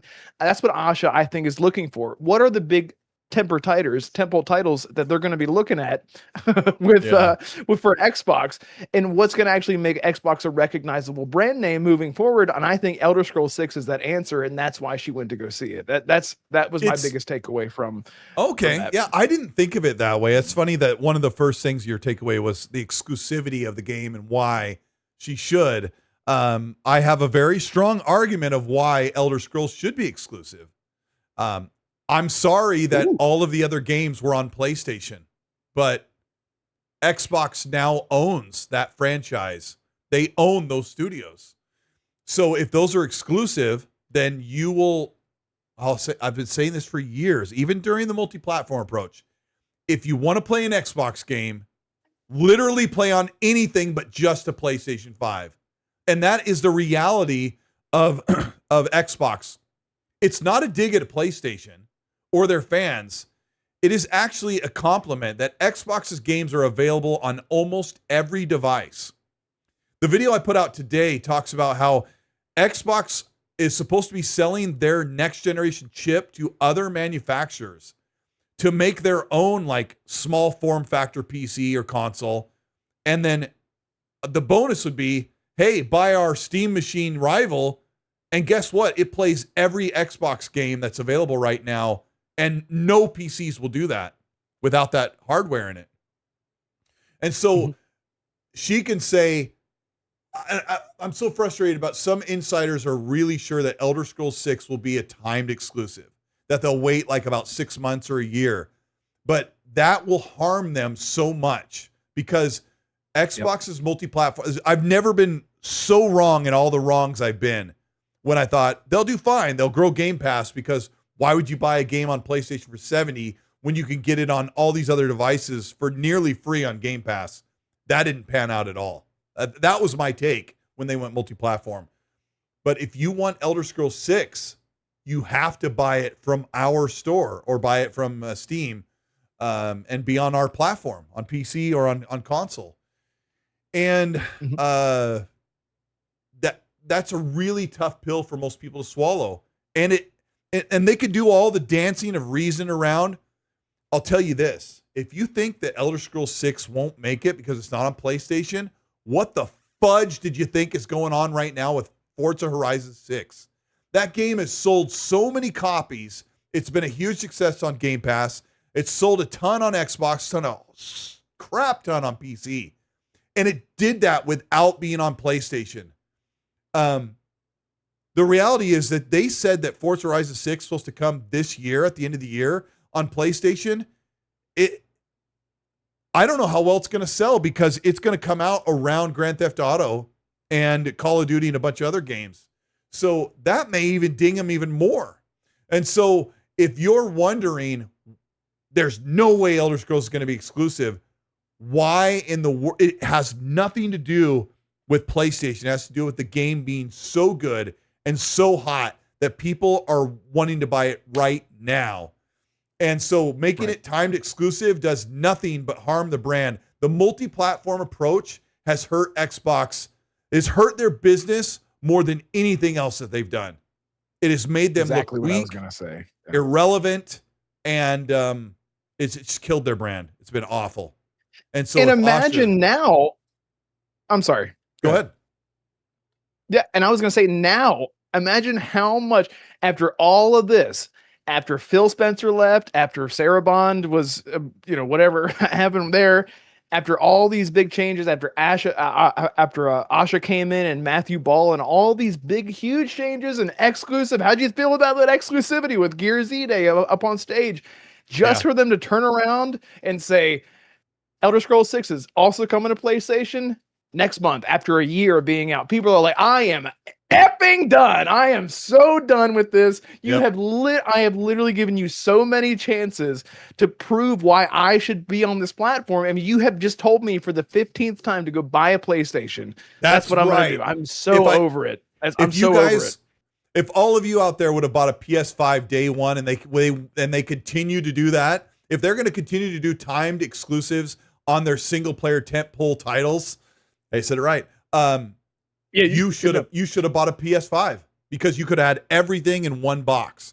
And I told the people at Xbox, I won't say who I talked to, I said, your platform is a laughing stock because the games media, all these people talking online mock the Xbox brand because they don't feel like their games are good enough to withstand on their own. So this whole discussion is not about exclusivity. I want to shift it over to let's talk about the release date, and then we'll talk about some of the things that we kind of expect from the game, because there's three major controversies when it comes to Elder Scrolls Red. Number one is exclusivity. Number two is creation engine and number 3 is release date. So let's talk about the release date. I know you and I might differ, but what is your, if I had to put money on it, this is when I think the release date is for Elder Scrolls 6. I think the release date, if I'm being optimistic, I would say it would be late 27. That's what I would say. If I'm being a little more pessimistic and a little more realistic, I would say early 28. And the reason I say that is because there's a lot of things happening this year. For one, obviously Grand Theft Auto. I made a video. I touched on this in my video about Grand Theft Auto 6 versus Elder Scrolls 6. Obviously, they're two completely different camps. You and I are very excited, so excited about GTA 6, not for the reasons that people might think, not the running around blowing stuff up aspect, but the immersion aspect of it, just like Red Dead 2. I've said this. Yeah. I've said this so much. When people are, I'm not excited for GTA 6. I've never been a fan of the GTA games. Look at Red Dead 2. You shouldn't be looking at GTA games when you think about GTA 6. You should be looking at GTA 6 as an evolution of Red Dead 2. So I say all that to say the same thing goes for Bethesda games. You can return to Bethesda games, especially Skyrim and Starfield even. You can return to those games and just live in those worlds and make new characters and just do whatever you want. You don't have to repeat the side quests and all the time. You don't have to do just the same quests over and over and over. That's not what those games are made for. The worst part's the main story in Bethesda games. The best part is it's right, exactly. You do it and then you're like, cool, I did that. Now time, like if you're like me, I do the main quest, put 100 hours and then you make a new character. So those two games, they announced. Can you hear me? Yeah. Yep. Okay. Yep. I had a disconnect. I want to make sure that the show will come back. Okay, it did come back on. I wanted you. It was like crashing out, and I wanted to make sure that your points were being made. So let me make sure everything is back on. Okay. Hold on.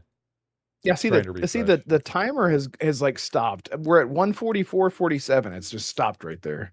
Okay. I'm gonna make sure. Oh yeah, everyone says okay. Nerd says you're back. Yeah. We're back. Okay. The program that I used to stream the show like disconnected and was trying to come back. So you have to rewind back at least a minute of what you're saying. And I wasn't listening to you as I was trying to interrupt you and you couldn't hear me. So you were talking about go ahead. You'll remember. What was I saying? What the hell was I Todd Howard. Todd Howard says, I guess I'll skip the GTA stuff. Todd Howard has said that he would like to announce Elder Scrolls 6 or any game. Yes. And capitalize on the hype train and announce it and release it as soon as humanly possible. This was actually proven back in 2014 or 2015, 2014, whenever. Yeah, 2015. They announced Fallout 4. They showed it. It was the whole It Just Works legendary moment. And the game released 4 months later or something like that. And it was a massive success. Now, fast forward to 2025, right? Last year, Oblivion remastered, the worst kept secret in video game history. They just come out and say, there it is. It's available right now. Massive success, huge success. The IP name alone speaks for itself. It sells games on its own. So that tells me now that throws like this huge, wrench into the whole thing, because Elder Scrolls 6 with that logic could literally release at any moment because Todd Howard could come out in the next June showcase.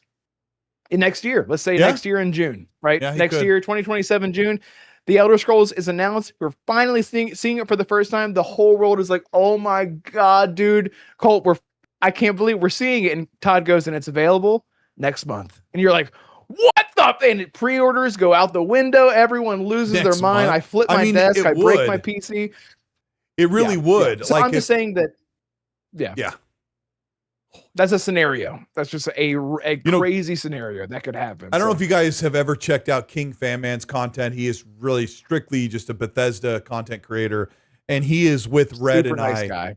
Yeah, super nice guy. I got to meet him in person, and I hope you get to do this stuff as well soon. But he is really sure. Like, he has this whole mathematical calculation. He's like, Starfield only took this time because it had an extra year for COVID and had an extra year because Phil made them delay the game after the Redfall incident. So he's like, that's 7 years. And like, and and you do the math, like they started Nerds and Other Legends in the chat. Shout out to our good friend. He said they've been working on it since 2018. Actually, they've been working on it since the end of 2022. And most of the team's been doing all the Starfield, getting ready for launch Starfield that next year. We're talking into 2022. Starfield came out September, like 9 months later, right? Or maybe a year later. Yeah. So a year before Starfield launched, they had started pre-production. He's sitting there with Lex Friedman in that interview and said, we have the whole opening mission is done. The character creator, the whole opening to the game of Elder Scrolls 6 is done. We're talking, it was like November of 2022. I remember I was like Christmas shopping with my wife when I made that video. I went out and that video was starting to get a lot of views. So Elder Scrolls has been in pre-production. Starfield launches. The smaller team is working on all the support for Starfield. And so in 2024, a good chunk of people are working on Elder Scrolls 6. And then Todd Howard tells Kind of Funny Games that Starfield took them so long because they had to build new systems. It was a brand new IP. Like, we're going to different planets. Like, there's a lot of lifting. Because now we're back on Elder Scrolls. This is what we do best. And so all those, and I put out that video about that like a few months ago with Todd's voice talking about that, so that people could understand that they're building a game that they've always known how to do. Starfield was like a whole new ball game. And so we get back to the negative gamers where everyone's like, no way, it's coming out till 2028, 2029 at the earliest. At best, they'll use it at best. And I hear their voice, like they're so vitriol, like they do not want, they've been burned so many times that there's no optimism left in the world, in the gut of, thank you for joining the channel membership, Nerds and Other Legend. And thanks, Carrie Taylor, for sending the gems. I didn't want to interrupt Red while he's talking. I appreciate you guys so much for your support. People have been burned so many times. They don't want to believe that. Think about it right now. We're in August. So in 14 or 16 months, they do not want to believe that Elder Scrolls could actually be playable in 16 months. They refuse to be optimistic and I'm the opposite. Like when it comes to games, like I would love to believe that spring of 2027 Elder Scrolls like gets shown and it's out. I know it won't happen, but I could sit here and go, that'd be awesome. And then if it doesn't happen, I'm like, well, wait a little bit longer. Maybe I'm psychotic that way, but I don't go like when they're like, oh, Cyberpunk has been delayed again. I'm not like, dang it. Oh my God, what am I going to do? I'm just like, well, crap. I got to I'll wait a little longer. Maybe I'm just stupid, naive that way.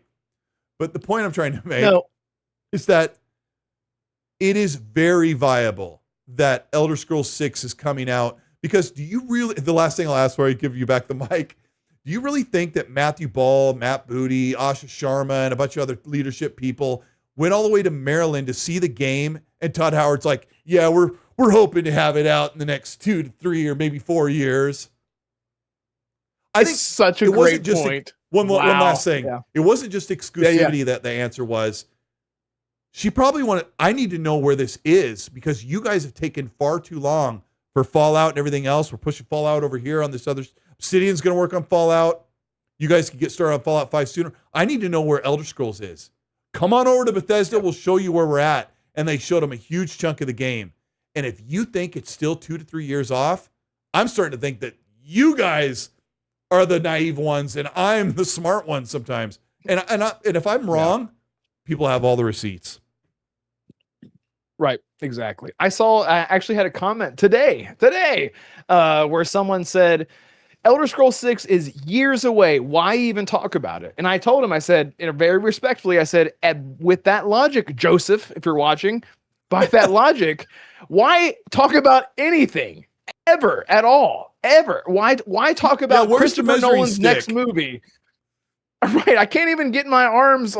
It's like, by that logic, why get excited for Spider-Man 3? Why get excited for Venom? Why get excited for it doesn't matter what it is that you're excited for. Why get excited for Fallout 5? Why get excited for Obsidian's Fallout? Everyone's losing their mind about Obsidian's Fallout. I made a video about it. I'm really excited about it.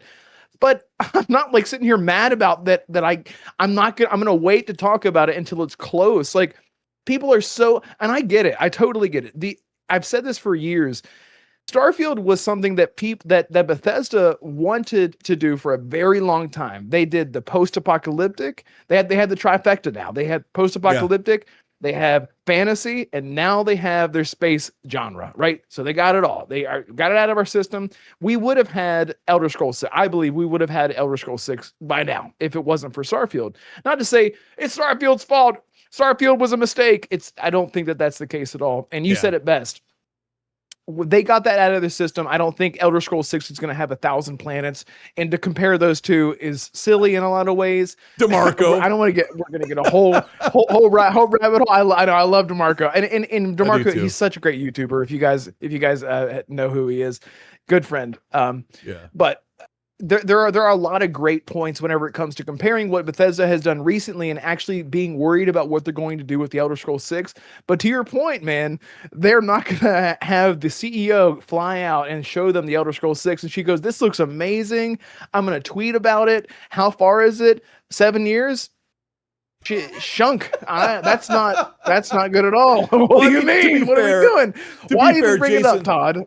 To be fair, Jason Schreier, like, he did his inside digging, and he's usually never wrong except for about Avowed 2 and about Fallout and Obsidian, and maybe some other things. I mean, everybody's been wrong, but he said it's a couple years off at the least. Like, and everyone is like just taking that magnification and just say there's no way it's not till 2030. And even if it was November of 2028, like, that is, how many months is that? Sorry, I hate doing math. While I'm doing a show live, lights on, and we're trying to, I can't do the math. What are you trying to figure out? I already Googled it. Like, you really think it is 48 or 26 months from now?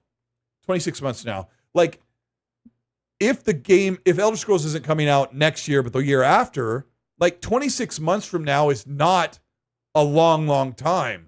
And when he says it's at least 2 to 3 years out, like, really? You think it's going to be, wait, I'm sorry. 26 months from now. Yes. Okay. I'm sorry. I can't think and do the same thing at the same thing. Are you good? Yeah. 26 months from now would be August, but if we're, November 2027, it is 50. I would count on my fingers. So it's 15 months away, which sounds kind of crazy. And I will always say, hey, it might not be coming in 15 months, but there's a really good chance.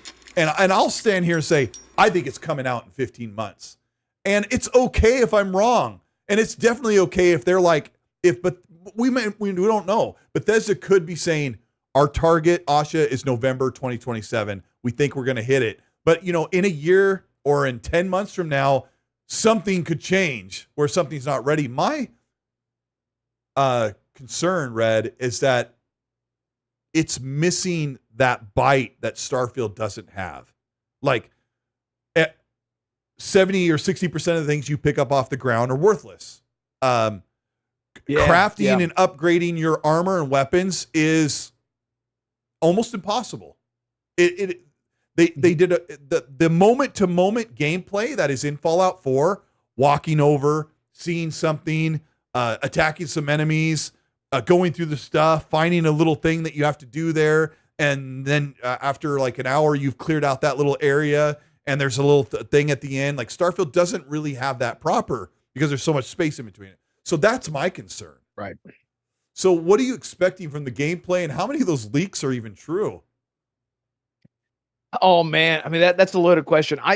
What I've said before is that at least if Elder Scrolls 6 has the fundamental elements that people love in, let's just say, Skyrim, right? They start with that, get everything that Skyrim has, and I'm talking about the actual core gameplay. I'm not talking about the locations and the combat and stuff. Just the things that Skyrim has, right? You walk into a village, there's the, like you said, like even Skyrim doesn't have the crafting. It has the crafting, but it's not as intricate as Fallout 4, because Fallout 4 is based in a world where everything can be useful because you have to salvage to survive. It's post-apocalyptic. And I feel like as huge Bethesda as huge Bethesda games fans, as soon as I played Starfield, I was picking up every piece of tape, every stapler I saw, every pencil. I was like, there's a pencil. It's got to have lead in it so I can make bullets out of it. I'm like, nope, doesn't do anything at all. But it was one credit. It was just for one credit, right? It's just the nature of the game. But I would say that at the very least, and this is where I'm like ready for the hypocrisy to start like flying in whenever the Elder Scrolls 6 does release. If the Elder Scrolls 6 does launch with, like I said, the fundamentals that Skyrim had, with it's one big open world, you got tons of cities, you got tons of stuff to discover in between, and you can just live in the world, and it has literally everything that Skyrim has, and no one is happy with it. I don't know what you wanted to begin with, can I ask you about that? That is such a good point. Yeah. It sounds like you need to make another Elder Scrolls video. Yeah, I know, right? Yeah. Like, would a good foundation for Elder Scrolls, and I'll ask you guys as well, be let's start with Skyrim and start adding more stuff to it, and let's build it like that. Yeah, 100%. That's exactly what I think that they're going to do, because playing it safe. What they didn't do with Starfield is play it safe. The core, there are I don't care how you guys feel about Starfield. It didn't feel like Elder Scrolls. It did. Exactly. But it had all of those things that Bethesda does. It is in the game. Everything is so fragmented because of the nature of the genre. And I've been preaching this for years.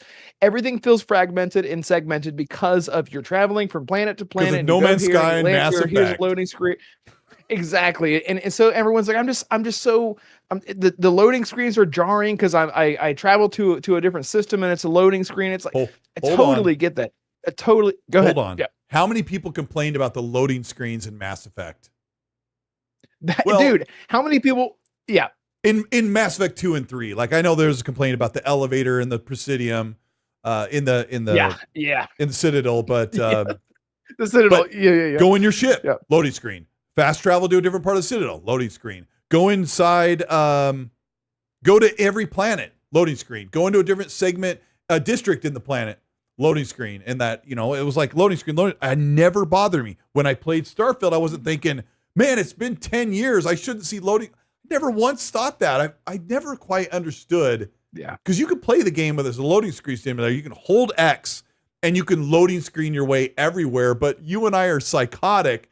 Because I always walked up slowly to my huge ship. Dead Time in the chat goes, I'm playing it right now. Yeah, Dead Time goes, I like the elevators in Mass Effect. Conversation, depending on who's in your party, were funny. Yeah, it was always enjoyable. I've never whined about things like that, but maybe I'm dumb. But anyway, you and I walk up to our hulking ship. You walk up to the loading bay, and then you get a loading screen, and then I slow walk through the corridor of my hab. I go over and I sit down in my seat, pull the console up, and then I hold the button and I watch my ship take off. And one of my buddies was like, as soon as I was able to hold X, I skipped all that. I'm like, that is like the experience. You're not, anyway, whatever. It's 100% what it is. I mean, and again, it's back to the idea. It's the fundamental. I keep using those two words, fundamental and core and aspect of what makes Bethesda games survive as long as they do, because they build these worlds that you can live in and do so many things with. And if you don't want to interact with those things and be psychotic like me and Colt do, like I have fast travel disabled. Right, like at shipbuilding, I have ship building. I have to say so many times. People are like, "What did you just say?" I'm like, "Ship building." So all of that aside, the space sim genre it's very niche. Still, Star Citizen, No Man's Sky, people love those games, but no, you don't. I never see any of that kind of stuff touted online about how they did something better. Right? You and I were talking the other night in a party about how there are so many aspects about a game that I had just been playing. People wanted heavier RPG elements in Starfield. They wanted just a handful of planets instead of 1,000. They wanted better, not better writing, but more intricate writing, more intimate writing, and whatnot. That game is called Outer Worlds 2. They had all of that, and that game did not sell well at all. And so there's a lot of hypocrisy whenever people ask for the things that they want, and then they get it, and they're like, I actually don't think I wanted that. I kind of would like the option, right? Yeah, so I don't want it to be a gigantic. I don't want it to be a gigantic Starfield discussion, but the people who compare it to No Man's Sky, they have zero complaints about no narrative, no big quests, no faction and cinematic missions that involve like dialogue and RPG elements. Like none of that exists in No Man's Sky, but it does the space travel and the crafting really, really well. But you know, it's when it comes to Elder Scrolls, like, can they just take Skyrim and you and I have made so many videos where we take fully modded Skyrim and show it slow walking, or I've used like these really talented content creators that like create Cyrodiil and places in Tamriel in Unreal Engine 5 so you can see what Elder Scrolls would look like with graphics beyond Elder Scrolls Online to kind of give you an illustration of what that could look like and feel like, because the Starfield engine, Creation Engine 2.0, is absolutely gorgeous. Most people don't like all the barren planets, you know? So if you take Skyrim and build upon that, there's some interesting things like Starfield's RPG system. Like you pick categories and you kind of open up 4 tiers, but the catch is you have to do things before you can unlock a tier. So if you want faster reload, you have to kill a certain amount of enemies with a certain type of gun, and it has that progress bar, which is really cool. People complain about Fallout 4's RPG leveling system, so I think Skyrim's is brilliant. You do it, you get credit for it. Like, could they go back to that? Right. Yeah, and you're talking about specifically like the leveling. I mean, I guess back to the question of like, where do they start with Elder Scrolls 6? If we imagine the Elder Scrolls 6 comes out and it has everything that Skyrim has. Imagine if Elder Scrolls 6 literally just it's literally just Skyrim, but it's in a different province. Would people then complain that it's just like Skyrim? You know, you already know where I'm going with this. Would they go, "Oh, it's just like Skyrim"? And then I'm gonna flip my desk again for the 15th time and said, "I thought you guys were comparing the player numbers and saying how much better Skyrim was than Starfield, comparing 2 complete different genres, saying that you would rather have what they made in Skyrim and Starfield, and now you get that in your complaining Skyrim still? 20 years ago is better than anything Bethesda's done." Yeah. Exactly. And that's the kind of stuff. And the thing is, like, so at the end of the day, whatever I almost said Skyrim, whatever Elder Scrolls 6 ends up being, I think that Bethesda is smart enough to know that they know that you know that I know that chat knows that we expect at least Skyrim, because that is the sort of the new staple, and it has been for the past 15 years, right? That's all that people want, because people keep returning to it, trying to capture that magic again, especially with modding and whatnot. So yeah, Skyrim. All right, I'm gonna ask the chat here. Maniki Nico says, I have 700 hours in No Man's Sky and 700 in Starfield. They both have their uniqueness to them that scratches my itch. Yeah, I would like kind of like to get both of them together. I agree. Yes. Yes. All right, chat. Let us know what year. Well, let's do a poll. How about that? You guys can start writing it, but we'll put a poll in here. Elder Scrolls, you'll see it before I even say it because of the way that time travel works. Because of the way it is. Mm-hmm. In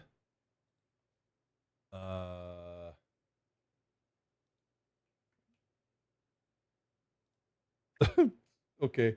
I'm curious to see where this goes. And I think that Red and I have given you guys a pretty good argument to make a logical deduction. Here's the poll. Will Elder Scrolls, for those of you who are watching this on demand or listening to this on Spotify and Apple Podcasts, thank you so much for your support of the XNC Podcast. I'm here with Red Wolf Renegade, who's got a channel with 6,000 plus subscribers. He covers Starfield, Stalker, Witcher, Elder Scrolls, Bethesda games, and he covers all Star Wars stuff, lots of cool stuff. And go check out his channel, subscribe. He's in the description. You can get to his Twitter and go subscribe to his channel. And I'm asking the chat, when will Elder Scrolls release? And I'm saying 2027, 2028, 2029, or 2030. And that's it. That's the show, guys. Thank you so much. It's been a really great time. I'm so glad to have you here, Reddit. It's a good time. I hit you up in party chat just hoping that you and I can sit, hang out, talk games, and laugh. But it's good to have you here on the show and mull the Elder Scrolls stuff out with me. I appreciate it. Tell everybody what man, about your channel a little more and how they can find you and what you're doing and how you can become the most famous person on the planet. Well, I don't want that yet And because I know what being famous. You're right. Donnie wants to know where your only feats is. Right, exactly. Yeah, thank you so much for having me on, man. It's been so fun. It's been so fun. Time just flew by. I was like, oh my god, it's 10 o'clock already. Well, 7 o'clock for you probably. But yeah, it's been awesome. Thank you, Yodani. My link is in the chat right now. If you want to go subscribe to me, if everyone watching right now subscribe to my channel, I would literally start crying live on air. Yeah, I cover all things Bethesda games, RPGs. I'm trying to branch out. YouTube is really hard. It's really Colt can tell you he's been doing it for years and years. You spend hours and hours and hours out of your day trying to make something to inform people or just use it as an outlet to talk about the things that you love. And then sometimes it works and sometimes it just doesn't work, Todd. So that's what I do. So if you're interested in that, please go check me out there. Red Wolf Renegade on YouTube and on Twitter. The only Red Wolf Renegade on YouTube and Twitter. So far. Unique. Yes. Thank you so much. You don't have to have like 75337727237 on the end of it. Right. Exactly. I got my handle. Yeah, I got it. Yeah. Yep. Looks like you're getting a couple subs. Thank you guys so much for your support. It's been a pretty amazing year for both of us. We talk behind the scenes about all of your incredible support you guys have done. Red used to do a podcast pretty often. You guys have been really amazing. I put out a video this morning about the OEM chips being in other devices, and go check that out if you want to know about what that could mean. What basically you can get a Steam machine type thing with an Xbox chip in it, or maybe you can find a company that makes one that is like, $3,000, like the Asus ROG Nook, which is like very expensive. It's a $3,000 like mini PC that has a set chip in it. So anyway, I covered all that. I love the hardware stuff. And thank you guys so much for your support and for subscribing to Red Wolf and Happy Mom says, go sub to Red. Thank you guys so much. We're going to get out of here. Hit the like button on the way out, and you can check this out on Spotify and Apple Podcasts. Have a good night. Love you. Bye. Love you so much. Goodbye.